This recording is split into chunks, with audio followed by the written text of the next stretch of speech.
নমস্কার বন্ধুরা, জয় শ্রীকৃষ্ণ। আমরা প্রত্যেকেই জানি গীতা শ্রীকৃষ্ণের মুখের বাণী। আজ আমরা সেই গীতার অন্যতম গুরুত্বপূর্ণ বাণী শ্রবণ করব, যা আপনাদের মনকে শান্ত এবং আনন্দদায়ক করে তুলবে। যা ঘটছে তা অবশ্যই সম্ভব এবং অনিবার্য। আপনাকে বিশ্বাস করতে হবে যে যাই ঘটছে তা মানুষের মঙ্গলের জন্যই ঘটছে। এর মধ্যে হস্তক্ষেপ করা বা একে থামানোর কোনো অধিকার আপনার নেই।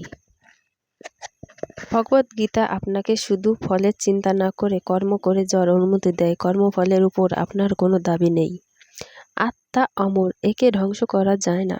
একজন ব্যক্তি মৃত্যুর পর আত্মা কেবল শরীরের পরিবর্তন করে, আত্মা কখনো ভিজে না বা আগুনে পড়ে যেতে পারে না।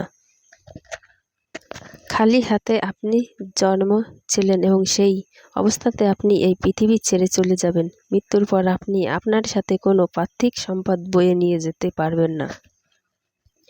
খালি হাতে আপনি জন্মেছিলেন এবং সেই অবস্থাতে আপনি পৃথিবী ছেড়ে চলে যাবেন। মৃত্যুর পর আপনি লোভ, লালসা এবং ক্রোধ, বিষ, তুল্য এগুলি মানুষের প্রতি চরিত্রকে নষ্ট করে। একটি শান্তিপূর্ণ জীবন যার পথ আপনাকে মাহিমাহিত করতে পারে, তার জন্য গীতা আপনাকে এই তিনটি অশুভ রিপু দ্বারা ভুগতে দেয় না।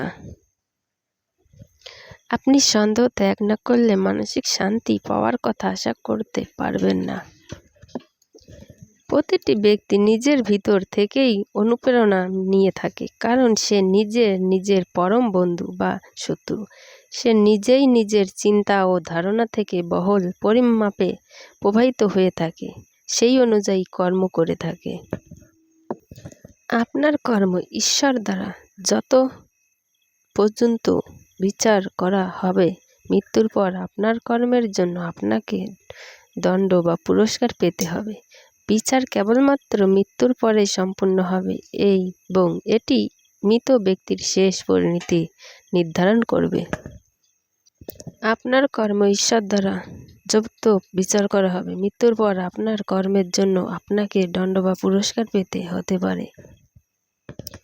অন্য কারোর কাছ থেকে সম্মান পেতে হলে আপনাকে আগে তাদেরকে সম্মান দিতে হবে। আপনি নিজে যাকে সম্মান করেন না, তার কাছ থেকে আপনি সম্মান পাওয়ার আশা করতে পারেন না। জীবনের সম্পদ বা অসুবিধা কিছুই আপনি নিজে বেছে নিতে পারেন না। জীবন আপনাকে যা দেবে সেটাই আপনার মেনে নেওয়া প্রয়োজন। এই বিষয়গুলি আপনার পূর্বকৃত কর্মের ফলের সাথে ঘনিষ্ঠভাবে সম্পর্কিত। একই জায়গায় অবস্থিত হয়ে থাকার মনুষ্যত্ব জাতির উদ্দেশ্য নয়। কর্ম দ্বারা তাদেরকে অগ্রসর ও বিকশিত হতে হবে। মানুষের কর্মের উপর ভিত্তি করে ঈশ্বর তাদের পথ নির্ধারণ করবেন। জগৎ ও সৃষ্টির প্রকৃতিগতভাবে ক্ষয়িষ্ঠ, তার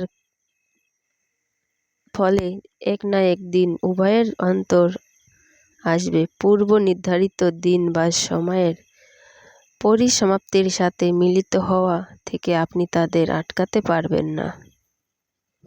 বন্ধুরা, আশা করি গীতার এই অমৃত বাণীগুলো আপনাদের ভালো লেগেছে। যদি ভালো লাগে থাকে তাহলে আমার চ্যানেলটি সাবস্ক্রাইব করে দেবে, আর কমেন্টে জয় শ্রীকৃষ্ণ লিখতে ভুলবেন না, আর অবশ্যই একটি লাইক। হরে কৃষ্ণ।